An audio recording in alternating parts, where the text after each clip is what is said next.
Suresh Rathi securities की तरफ से आज मंगलवार 11 फरवरी के दिन आप सभी का स्वागत है। प्रधानमंत्री नरेंद्र मोदी 3 दिवसीय यात्रा पर पेरिस, फ्रांस में हैं, जो सोमवार को शुरू हुई, जहां वे पेरिस में फ्रांस के राष्ट्रपति मैक्रोन के साथ एआई एक्शन समिट की सह-अध्यक्षता करेंगे।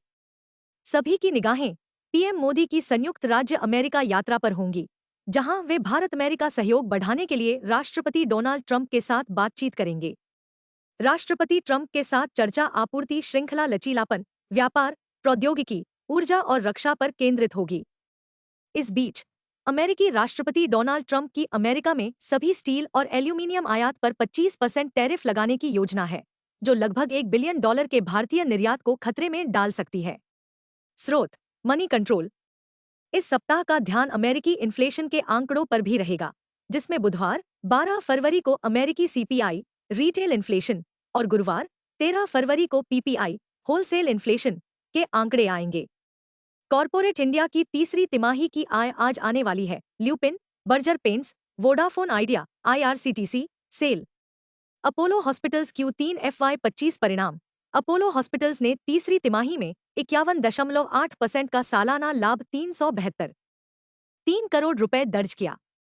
ग्रासिम इंडस्ट्रीज लिमिटेड ने 31 दिसंबर 2024 को समाप्त तिमाही के लिए 168.7 करोड़ रुपए का नेट लॉस दर्ज किया, क्योंकि कंपनी को चीनी आयात से अपने सेल्यूलोसिक फाइबर और रसायन खंडों में दबाव का सामना करना पड़ रहा है, जिससे प्राप्तियों को नुकसान हो रहा है। Market trends. वैश्विक संकेत सकारात्मक हैं।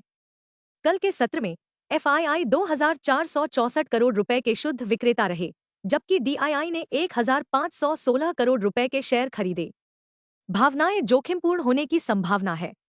दिन के लिए मार्केट ब्रेथ न्यूट्रल रहने की संभावना है। निफ्टी के तकनीकी दैनिक चार्ट पर तेजी के समेकन का संकेत दे रहे हैं। एफएंडो जनवरी महीने के आंकड़ों से पता चलता है कि निफ्टी के लिए ट्रेडिंग रेंज 22,500 से 24,500 जोन के बीच रहने की संभावना है। इंडिया वीआईएक्स दर सूचकांक 14.44 के स्तर पर मंडरा रहा है। अंतिम जांच में यूएसडी INR 87.60 पर मांग में था। निफ्टी पीसीआर 27 फरवरी 1.00 के स्तर पर है। बैंक निफ्टी पीसीआर 27 फरवरी 0.82 पर है। Nifty outlook. हम एक बड़ी नजर से देखेंगे कि आज का उछाल सिर्फ डेड कैट बाउंस है या नहीं। निफ्टी और बैंक निफ्टी के बारे में तकनीकी जानकार क्या कहते हैं। Nifty CMP 23,382। निफ्टी पर सबसे बड़ा सपोर्ट सिर्फ 23,171 मार्क पर है। तत्काल इंट्राडे हर्डल सिर्फ 23,619 मार्क पर है। दिन के लिए रेंज 23,200 और 23,500 के बीच रहने की संभावना है। दिन के लिए आउटलुक न्यूट्रल है। Bank Nifty CMP 49,981। Bank Nifty का सबसे बड़ा सपोर्ट अब 49,500 मार्क पर देखा जा रहा है। बैंक निफ्टी का सबसे बड़ा रेजिस्टेंस अब 50,700 मार्क क्लोजिंग बेसिस पर है।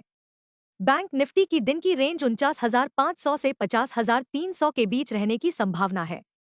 दिन के लिए आउटलुक न्यूट्रल है। इस मंगलवार की सुबह गिफ्ट निफ्टी बिंदीदार रेखाओं से ऊपर है। दिलचस्प बात यह है कि दिल्ली विधानसभा चुनाव में भाजपा की ऐतिहासिक जीत ने कोई तेजी की दिशा नहीं दिखाई। साथ ही पिछले 5 वर्षों में पहली बार आरबीआई द्वारा ब्याज दरों में कटौती, जिसमें रेपो दर अब 6.5% से घटकर 6.25% हो गई है, शुक्रवार के कारोबार में दलाल स्ट्रीट पर बुल्स के कैंप में कोई उत्साह नहीं लाया। उम्मीद है कि वॉल स्ट्रीट से बेहतर लीड की पृष्ठभूमि में निफ्टी की तेजी की शुरुआत आज के कारोबार में दलाल स्ट्रीट पर बुल्स को फिर से संगठित करने में मदद करेगी। उम्मीद है कि ऐसा होगा। सख्ती से कहें तो भारतीय इक्विटी से निकासी बढ़ती हुई दिखाई दे रही है और भावनाओं पर असर डाल रही है। इस कैलेंडर वर्ष में अब तक एफआईआई ने 99,927 करोड़ रुपए की बिकवाली की है। संक्षेप में, जब तक एफआईआई अपनी बाइंग डेस्क पर वापस आते हैं, दलाल स्ट्रीट पर सावधानी ही चर्चा का विषय होनी चाहिए।